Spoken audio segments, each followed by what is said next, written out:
Hi all, అందరిలాగే నేను కూడా దసరా సెలవులకు అని చెప్పి మా మమ్మీ వాళ్ళ ఇంటికి వెళ్తున్నాను. మా మమ్మీ వాళ్ళ ఇల్లు ఒకటే కాదనుకోండి, మా అత్తమ్మ వాళ్ళ ఇంటికి కూడా వెళ్తున్నాను అనుకోండి.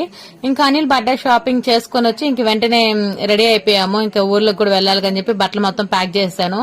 సాటర్డే ఒకటే కుదిరింది, ఇంకా అనిల్కి ఆఫీస్ ఉంది కాబట్టి. సో ఇంకా మార్నింగ్ షాపింగ్, ఇంకా ఆఫ్టర్నూన్ లగేజ్ ప్యాకింగ్ కొంచెం టైట్ అనిపించింది. సో ఇంకా బట్టలు పెట్టేసుకుని కొంచెం జ్యువెలరీ ఉంది, సో ఇంకా అది కూడా పెట్టేసుకున్నాను. ఇంకా ఈ బ్యాగ్ లో ల్యాప్టాప్ పెట్టాను ఇంకా అనిల్ది. సో ఇంకా మనం ఎక్కడికి వెళ్ళినా అది మ్యాండేటరీ అయిపోద్ది కదా.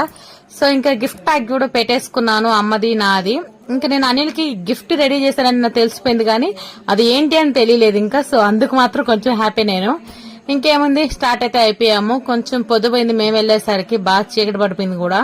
ఇంకా వెళ్ళడం మా మమ్మీ అలా రిసీవ్ చేసేసుకున్నది మమ్మల్ని. నేను వెళ్ళేటప్పటికే చీటీల పాట గురించి కొంచెం డిస్కస్ జరుగుతుంది. సో ఇంకా నేను కూడా దాంట్లో జాయిన్ అయ్యి నాకు తోచిన 2-3 మాటలు కూడా చెప్పాను, ఎందుకంటే నేను కూడా ఒక చీటీ పాట పాడుతున్నాను కాబట్టి.